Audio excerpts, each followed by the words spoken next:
You don't realize how much you've actually helped me. I feel like you're When you speaking say to me. that, I'm like, I want to know more. I want to know how. I know we're making this about me, but I want to. I I, think I think it's going to turn into a semi-personal coaching good. session I love that. because especially towards the end about your identity being linked to your job and career, and being able to let go of that or those personal attacks, like so many things. I'm like, oh my God, you're like Wait, in that's my head right now. So yeah, I yeah, appreciate you, and I think everyone who's going to listen to this is going to be get so much value out of everything that you talk about and you train on. yeah. So let's kick it off, Elissa. You're a high performer coach. Yep. And I think this can be the first question is going to be a three-parter. Number one, how do you define a high performer? Is that ambition, income? What is that? Were you a, or are you a, I'm assuming you're obviously a high performer yourself, but did you go through some of these hills and some of these challenges and then you were able to overcome them? And then that's what led you into being a high performer coach? Mhm. You know what? I'll give you kind of my story leading into this, and that will probably give context as to what I think a high performer is. Okay. Um, so I entered my career life working in these big corporations, big tech companies, worked in these types of businesses for over 10 years. And I went into my career life doing the only thing I knew how to do, which was everything. I was your yes girl, nice girl, wear your quick follow up like a badge of honor girl. I would go into interviews, when they'd be like, what's your top strength? And I'm like, quick follow up. Quick follow up, that's mine. Not knowing that that's quick migraines, quick resentment, quick burnout. Oh, yeah. But as I'm going into these companies and leaning into the overcommitting and the working harder for the validation and the perfectionism, I'm seeing success on paper, promotions, raises, recognition. So I'm starting to associate the way I'm working with success. When I'm always on, they like me. When they like me, I progress. When I progress, I make more money. Thus, I am more safe. Little by little, my self worth is becoming more intertangled with what I do. And I'm not even realizing it. There were signs. My body, my nervous system is screaming at me. I'm developing chronic migraines and sleeping issues. I'm starting to use food as an emotional coping tool. People in my life are like, you need to chill. You need to care less. That's the famous advice. We'll talk about Yeah. why I don't believe in caring less, but that's a famous advice I'm getting. I attempt to care less. That's not working. That goes against my inherent nature of being an ambitious person. So I'm like, what's wrong with me? It's got to be the job. It's got to be the company. It's got to be the industry. Let me go somewhere else.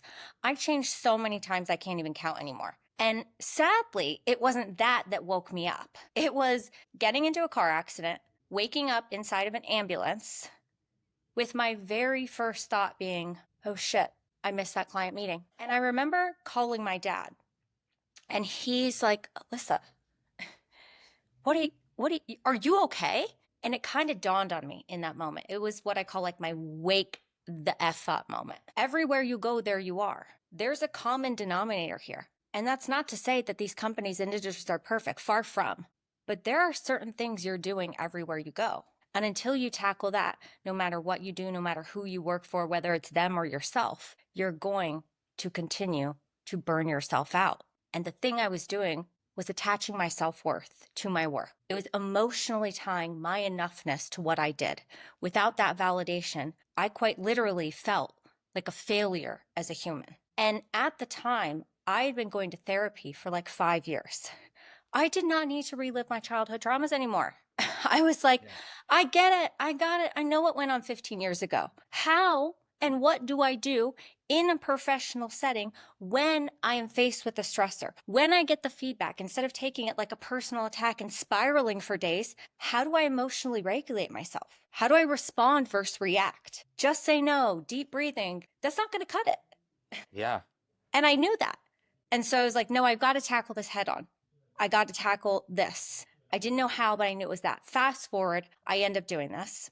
I end up having one of my highest performing quarters at a big tech company I was working at that time, while I became a competitive bodybuilder. I put my health first for the first time in a long time.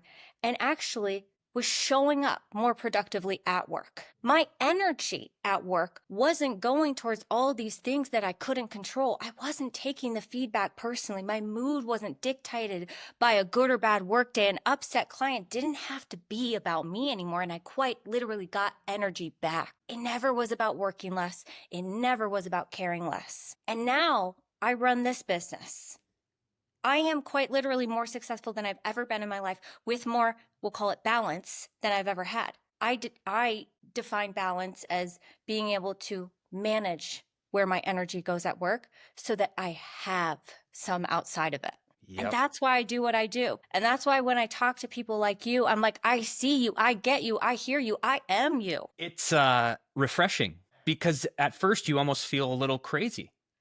Yes. You kind of walk through the world and you're just like, is everybody else have, like, I always describe it with people, I feel like I have earbuds in all the time, and there's like conversations going on and self-talk in all these different ways, and I should be working, but then I never can truly relax. And I've gone through that, and I was like, is something wrong with, like, and you go through all of this. So the more I've been digging in to the emotional side of this and being able to enjoy the journey and the process, but it's work. I wish it didn't have to be such hard work, but it's worth it, and that to you, it's worth it. And going back to your question about being a high performer, in my opinion, a high performer is someone who believes the work is worth it, but they know the way they're doing it isn't sustainable. Oof. Yes.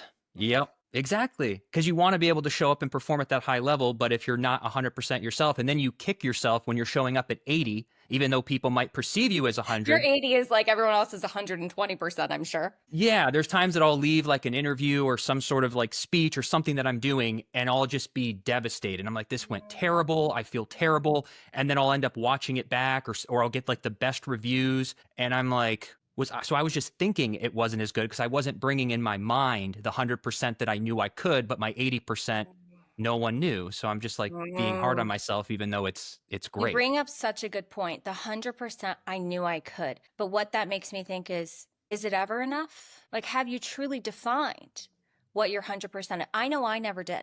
I never defined enough. So it never was good enough. And I see so many high performers do that.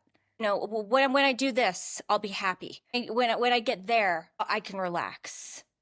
When I reach this milestone, I'll feel like I'll gain their respect. And then they get there and it's like, no, that still wasn't enough. Yeah, it's the ever-ending cycle. Well, it's also, I think it's a standard that I set for myself, because I can visualize doing this project, doing this speech, doing this, whatever it may be.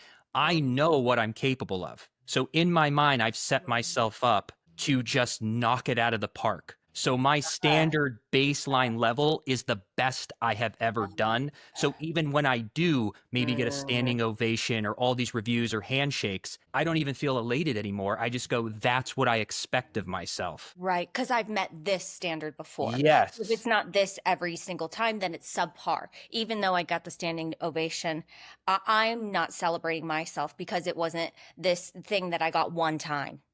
Yes. So it just all works into that, which is wild. But I do want to ask you about the burnout portion of this. Sure. Because I think that is where, at least when I get burned out, it's the energy.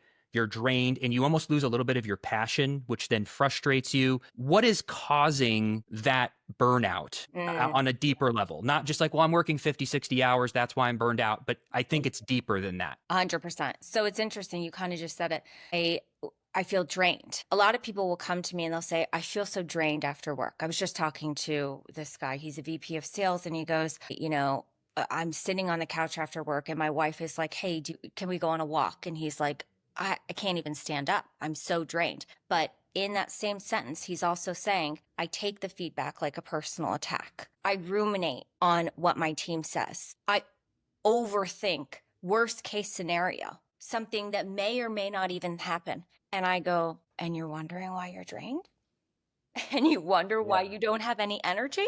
Your energy is being expended all day long on a whole lot that you can't even control. We only have so much energy. Our capacity is limited. We have to be extraordinarily mindful of where energy is going at work if we want any outside of work. And the good news is here, a lot of people are expending energy on things that are not useful. We cannot change their emotions, their opinions, their feelings, only our reactions to them, meaning we can react for hours or minutes. The testament to growth, the testament to energy management isn't never being triggered. We're human, we're going to get triggered. It's shortening that trigger period. It's pivoting more quickly.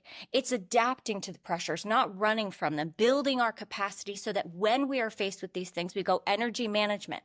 Where can I put my energy right now towards places that are useful so that I have the energy to be engaged with my husband at dinner tonight, so that I can take my wife to date night on Friday. So that instead of her asking me for the 75th time, hey, did you hear what I said? And I'm like, no, I was zoned out on work. I'm actually there with her. Has your wife said that to you? Yeah, we call it out to lunch.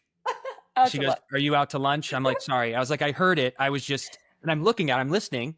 I hear it, She but I'm knows. also She's trying like, to solve this problem. Yeah. you are not with us. Yes. You Yeah. are out to lunch. Yeah. Is that a conscious thing that I would have to do, where other people struggling with the burnout have to do? We have to recognize that we're trying to solve problems that we shouldn't be, and that we should be focusing on it for a couple minutes rather than an hour. Is that in Yeah. those moments, do you stop, recognize it, and kind of repeat that to I build that have, muscle? absolutely. Yes. I have a way, an approach I've called data over drama, so that we can label this and more quickly segue. And what that looks like is, okay, I get the feedback. I'm starting to spiral. I am starting to think that they hate me. I am starting to go into what I should have done, what I could have done, what I wish I would have done. Yeah. We are labeling that as drama.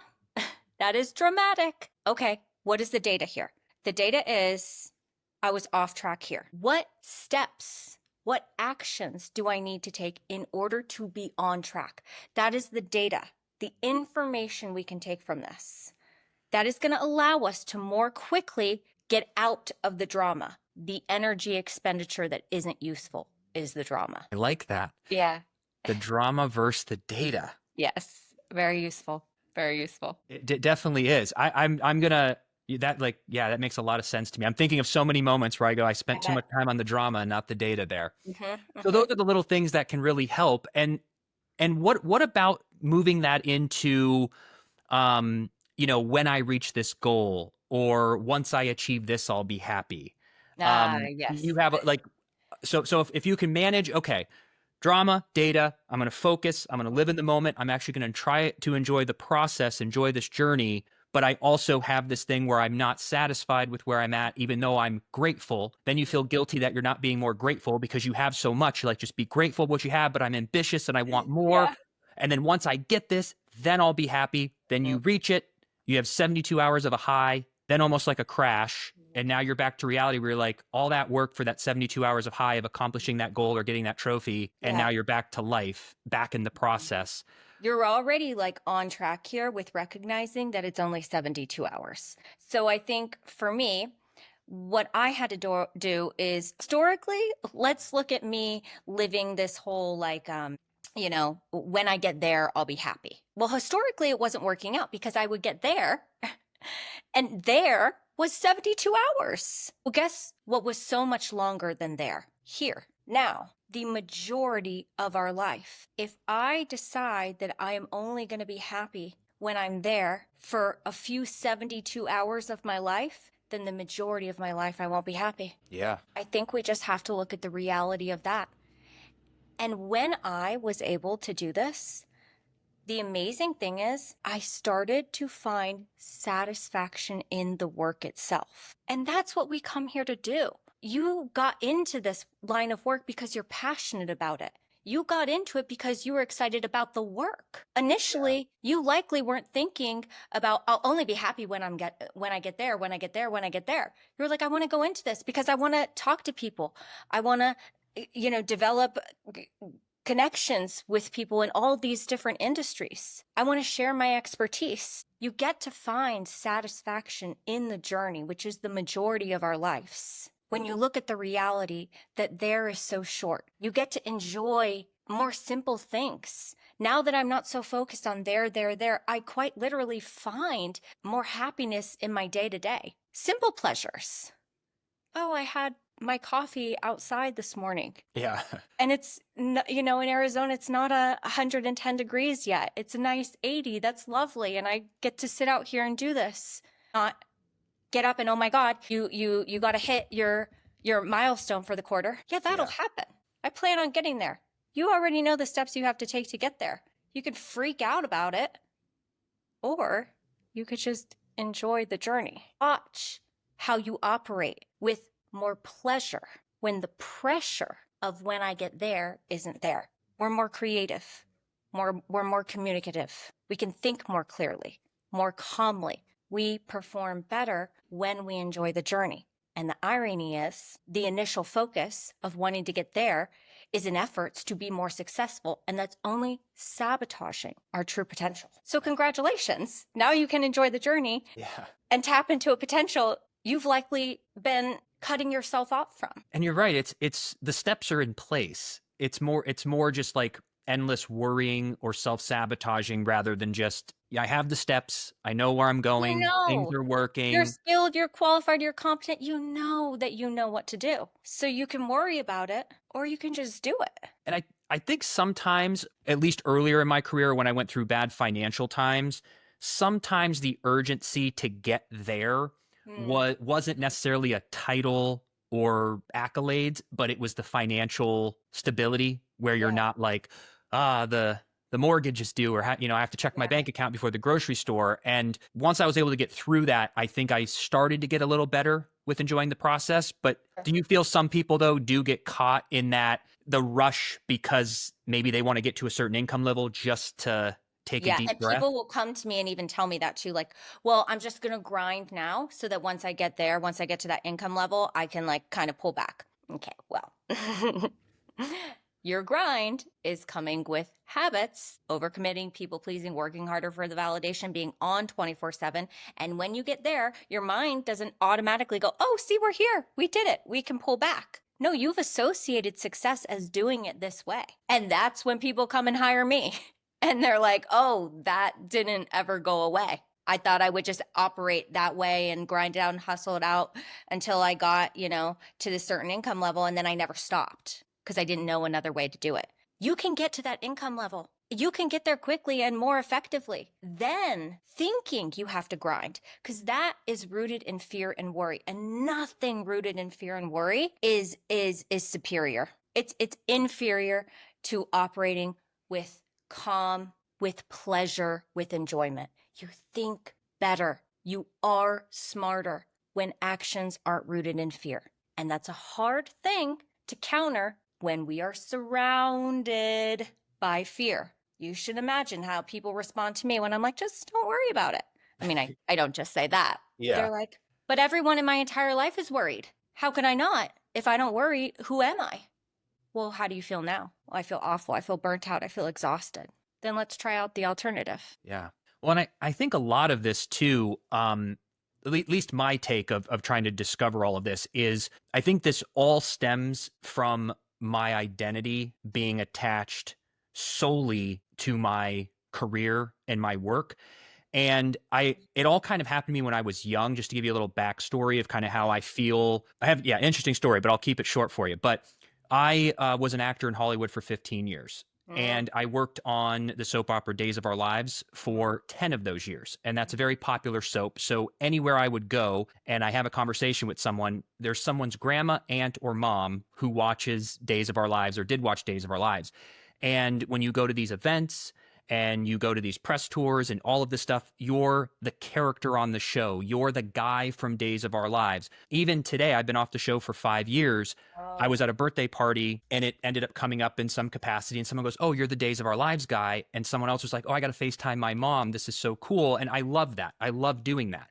But it's always like, oh, you're this actor guy. You're this actor guy. And when I left the show, I had like an identity crisis because for 10 years, I was this actor guy. And then I was just some dude in the middle of a pandemic in Orlando, Florida, having to restart my life. But I had also been building social media. And now I've had success on social media over the past handful of years. And that's now tied to my identity.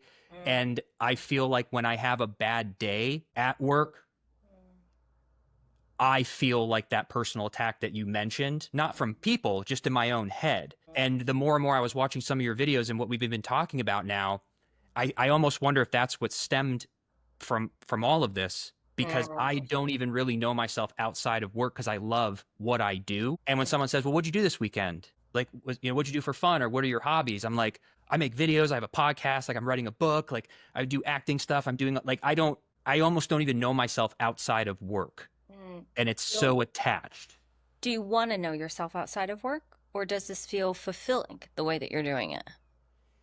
It mostly feels fulfilling, but there are moments of, I don't want to use the word loneliness or isolation, but I feel like I'm in this phase of my life where in my workspace is where the action is. And then when I'm with my wife, that's where the action is. But all those moments and hours in between when I'm kind of by myself or just roaming around, I'm just kind of like, what do I do? I should be working. Because what am I doing with these 4 hours? I don't have a hobby. I'm not hanging with my wife right now. She's at work. And like, so what am I doing in these 4 hours? Like, I don't really putter around, I'm always like, let me work. Yeah. Yeah. And that's the part I don't like. If I could just like, today, it's Friday at 5. I want to shut my brain off from all this work, go to dinner with my wife and just enjoy. But deep down, I'm always still kind of cranking. Yeah.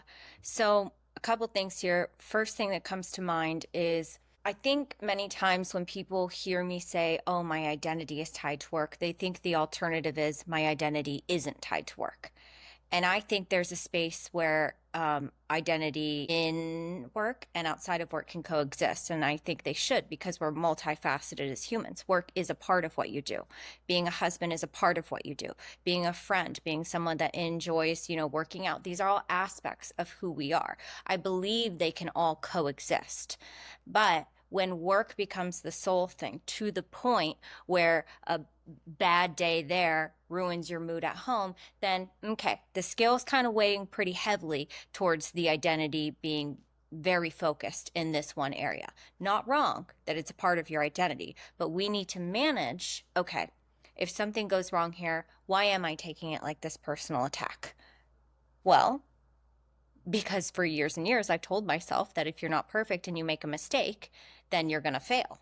For years and years, they've all said, oh, you're the guy from Days of Our Lives. That I'm not living up to the standard that they all know me as. That's a big one too. I'm letting them down. Yeah. Another thing here is when mind is going to, well, what am I doing? I have these 4 hours. I could be doing more. I could be doing more. I could be doing more. Yeah, we're going to die with a to-do list. I think we all just need to accept that. Let that be a relief. I'm going to die with a to-do list. So I need to start defining what enough is.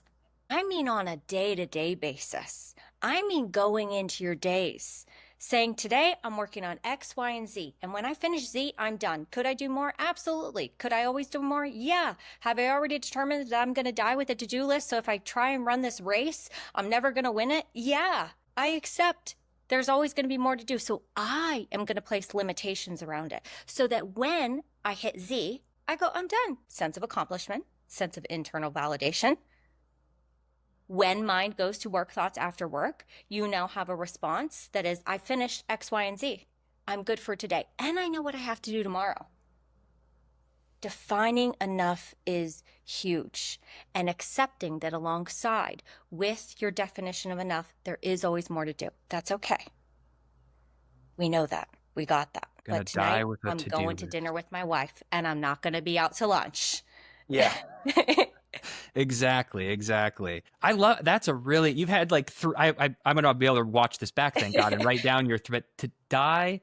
You're going to die with a to-do list. It's so true. Today's episode is sponsored by NFM Lending. If you are a first-time home buyer, if you are looking to refinance your current mortgage, or you want to buy a second home or investment property, you want to talk to a lender so you can get your financial ducks in a row and get yourself a great deal. I've been working with NFM Lending for nearly 2 years now. They're my go-to lender, and they are because they're so thorough. They educate you through the process, and it's just an absolute wonderful company. They operate in 49 states, so every state except New York. So if you live in any of the other states, you can contact NFM Lending and they can put a roadmap together and help you get into the home of your dreams, especially if you're a first-time home buyer. My recommendation that I've been doing on TikTok that I share with everybody is if you're looking to buy a home in the next 6 to 12 months, I would recommend talking to them today, this week, this month, so you can put a plan together. You can talk about your debt to income. You can talk about your credit score. You can talk about rate buy downs. You can talk about VA loans. You can talk about conventional loans, but really get the education in a 15 to 30 minute conversation so you can put a roadmap together. So when you're ready to buy that home in 6 months, 9 months, or 12 months, you've made the right financial decisions leading up to buying that house. So you can go to nfmlending.com/Freddie Smith. You can fill out the questionnaire. They will get in contact with you and you can put a roadmap together. So again, that's nfmlending.com/Freddie Smith, and they will help you out. Now back to the show. And really just focusing on the day. And do you feel that this is what bleeds into what maybe you would define as maturing at work, or is that kind of separate? Like, do you feel like incorporating all of this is what you would identify as maturing in work? When I talk about maturing at work, I'm talking about emotional intelligence at work. So I'm talking specifically to when someone is upset, how do I let them have their reaction, their emotions, without making it about me? When a client is in a bad mood, how do I let them have their bad mood without wondering what I did wrong? I am not in control of what's outside of my control, only my reactions to it. That to me is maturing at work. Maturing at work is building the capacity to handle the pressures, to handle the demands without running from them, without starting fresh, burning the business to the ground, going somewhere else, but going, okay, if I want to grow, if I want to evolve as a person, I mature with my work by facing the stressors in a way that I am proud of, in a way that aligns with who I am. This is a big piece I haven't mentioned here, but it's kind of the core of what I do. All of these actions, maturing at work, emotional intelligence, emotionally detaching, all the things I talk about, they're all rooted in living in alignment with your core values. People who are truly happy, people who are truly successful for the long term and go, I have this great, well-rounded life, they're leading a life aligned by their core values. When you take actions, Freddie, like you can ask yourself, is saying yes to this in alignment or is it not? And the better you get at listening to that, the quicker you make decisions, the less you ruminate, the less you overthink, the happier you feel. The internal compass, the intuition starts to light up because you are just like, no, yes, no, yes, no, yes, not based off of what the external world says you can do or should do, but what your core values, what the internal says. Even if that saying no sometimes you feel might hurt them, offend them. Because what would saying yes when you don't have the capacity do? Add to the burnout. What could it do for them? How would your delivery of the work be if your full capacity is not there? Yeah, it won't be up to par. Yeah. And something else you mentioned, this goes for like certain situations, more so like the responding if I don't respond right away. Many times we feel like we have to do that. I think because we're doing that from a drive that's, I could miss out on something, maybe something will fall through, an emergency, they'll be upset. And we haven't ever looked at it from the alternative lens. What if not responding to them in 0.2 seconds actually allows them to be a bit more resourceful? What if I'm hindering my people by jumping in to do everything for them immediately? What if this actually allows them to grow and develop? What if people don't see me as the go-to because I don't respond the second that they need me and all of a sudden can do it on their own? And what if me not responding at 8 p.m. really doesn't make a difference between right now and 8 a.m. tomorrow? Just give yourself that slack and permission. Yeah. That permission to try it out. The fear is always the thing that wins. Because and it makes sense because the fear is running the game. Yeah. It's the negative what if that's running the show. So that's why before even setting a boundary, before even applying a different action than you have been, try out the positive what if, because it's going to make the action more enticing. What if they don't get upset? What if no one cares? What if you actually have been sabotaging everyone from figuring this out on their own because you've been doing it for them? And once they know how to do it on their own, you're setting them up for success.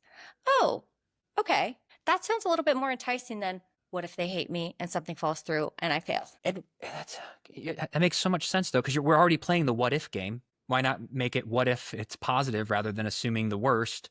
Uh-huh. But where does this all stem from? Like, it's so wonderful hearing you say this out loud, because a lot of it in your mind, you can logically understand it, but Yeah. your emotions almost don't.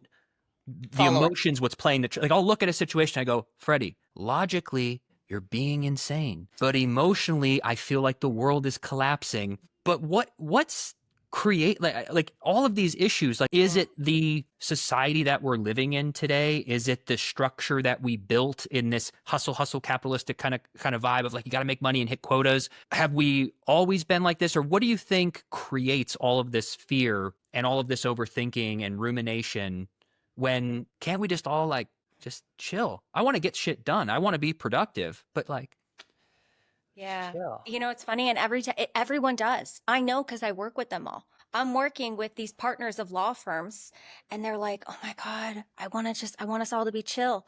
And then all the other lawyers, this is them telling me this, they're not chill. I'm like, no, they want to be chill too, because they're working with me too. I promise you, we all want to be chill. But I think it could be a combination of all those things. I know for me, like, okay, growing up, I was a dancer. If I didn't make the team, I was cut. If you're cut from the team, you're not good enough. When I made the team, I was getting celebrated. You're amazing. You're so great. You're accomplished. I think so many of us have experienced things like this growing up. And the mind just attaches to this. Okay, I'm good enough when I do these things. How's that going to carry over into your career life? Well, for me, it was no mistakes. Make sure they all like you. And if they don't tell you that you're doing good, then you might get cut from the team. The subconscious mind has been living in this young state, and we have to go, okay, you get fired, you lose the job, whatever. I know it sounds crazy to think this way, but that's the thing. Everyone thinks it's crazy to think this way. If we diminish that fear, if we actually play out the worst case in this situation, worst case is I get fired. Okay, what could come of that? I could find something else. And little by little, it's like, okay. But the biggest piece here is the actions have to follow. You can understand logically all day long. The emotional part will continue to come up if different actions haven't replaced the old ones. Will they be uncomfortable at first? Probably. But we've got it. This is where like getting a coach, accountability, support comes into play. It's massively helpful, because if you're in the high emotional state and have been making those decisions for so long, it's very difficult if someone's not there to give you some guidance. But in order to get out of that state, we have to prove a new way is safe. I have a client, so she's the director of marketing. She was finishing work by 4 p.m. She worked with all the other marketing leaders in an office, and she goes, I'm finishing by 4, but they're all staying till 5 p.m. I cannot walk out in front of them, because they're going to be like, how is she done for her day? And I said, are you meeting your goals? And she's like, yeah, I'm doing everything's fine. Everything is fine. But she just kept sitting there. Fear continued to win the game. And the emotions came with it. I can't walk out because they're going to be like, oh, she's lazy. How is she done for today? She doesn't even have kids. She can't go home. Here we are with kids staying here longer. This is her narrative. I said, let's try out a new one. Let's say they do approach you. What's your response? I did what I needed to do. Oh, here's what I've done. I'm exceeding my goals. She starts walking out in front of them. Guess what? No one even freaking noticed. She goes, no one ever asked me. No one ever noticed. And I said, and she didn't want to do it. She goes, it was really uncomfortable. I said, do it again tomorrow. Do it again Friday. She kept doing it. She doesn't even think about it now, because this action has become her new safe. So with that example of that being an action to take, are there maybe like another couple examples of actions that you can take to break that habit and then feel safe? Like what are maybe some other examples of, if something comes up, I'm like, all right, I have to do. Give me an example of something that often comes up for you, like a thought, a fear, or whatever it may be. I mean, the biggest fear, and I think it's because I'm in such a wild west of what I'm doing now. Because when I left my old career and had all this stability and then went broke, lost everything, was in massive debt, had to rebuild my life from scratch. Now that I'm in Congratulations on doing that. That's incredible. Yeah, it definitely builds character. I did that. Recognize that. I did that. I did that. Yeah. And I have to start giving myself credit, because I'm like, okay, I went through hell for 3 years after the pandemic, but I built my life back up, paid off the debt, bought a house, feeling comfortable now again financially. But again, I don't even sit down to give myself credit because I'm like, gotta keep moving. Yeah, had to pause you there. Yeah, thank you, thank you. Now I can take that in. But I think, especially being in the social media space, it's the wild, wild west where you're Yeah. like, is this going to be around forever? You know, you're kind of always on the edge of your seat of, and not even what people think. I'm really good with that actually when it comes to like audience members, like the positive and negative. I've learned, I think, because I was on TV for many years, I'm kind of Oh, numb to the positive and negative, but I still do care about people's opinions on how I treat them in person and things that matters. And I care about my audience. Obviously, I always try to provide value and be open and take criticism. But I just mean that the fear of losing, of like, oh, TikTok's going to go away, or you get canceled over here, and everything I just built, this huge community, could just literally disappear like that. And now I'm back to where I know it feels like shit, because 2021 felt like shit, where you're eating and drinking and you're contemplating your whole life and all that kind of stuff. And I never want to feel that again. And so I do live with this little bit of like fear of loss, which I know yeah. isn't healthy. But Right. Because that had happened to you in your past. yes. So it's easy for us to go to, this happened, so this could happen again. In reality, there were so many different factors in that instance. If TikTok went away, the exact same thing that happened then wouldn't happen to you now. And if something close to it did, you have new ways to navigate through that you didn't have before. The reality of it is, we can hope and wish all day long for TikTok not to go away. And believe me, I've had my moments too. And all that does is use up our energy to put towards what we can control. Okay, you know what? Maybe this is an opportunity to go a little harder on YouTube. Maybe this is an opportunity to do some ads on Instagram. You pivot, you adapt. This is really good. We want to be faced with these things. And I'm glad that you're being faced with this. And this is an opportunity for you to recognize, my initial instinct is to go to, I must do in order to avoid what happened in the past. This is getting dramatic, drama, labeling it. Yeah. The data is, nothing's happened right now. TikTok is still here. Could it go away? Yeah. Could anything go away? Yeah. Okay, so where can I focus? Are there opportunities for me to pivot? Maybe I've been going kind of hard on TikTok and I'm good there. Maybe not. It's an opportunity for me to put my podcast on YouTube now. You know, Yeah. things you've done, things you know how to do. Just catch yourself. Data over drama. I feel like that's the biggest thing. You're right. That really it aligns with me perfect. So I'm being a drama queen over here on every one of my decisions instead of just, You're a little bit of a drama queen. and I'm trying to tell you lightly. and I base my whole life off of data. You think I would focus more on data than the drama, but the drama is attached to my emotion. And but yeah, we're just all kind of trying to just figure out this crazy world. And I think it's so helpful to have voices and education and enlightenment from people like yourself. Yeah. And I hope people tell you, and I'm sure in your comment sections, but it means a lot. Like there are so many videos I've seen come up randomly on the For You, as if the algorithm is knowing I need that. And there was maybe 4, 5, 6, 7 times throughout, I don't know, however many months that I saw you come up and I was like, I really needed to hear that right now. Yeah, And you're doing such great work and you've really got my mind cranking. And I hope that a lot of other people who might be overthinking or burned out can implement some of this as well. Where can people find you, and what where can they get a hold of your resources if they want coaching, personal coaching, and can actually help them get out of these ruts and not be so, drama and data. Stop being so dramatic. Yeah. Yeah. Well, first of all, thank you. Thank you for allowing my videos to resonate.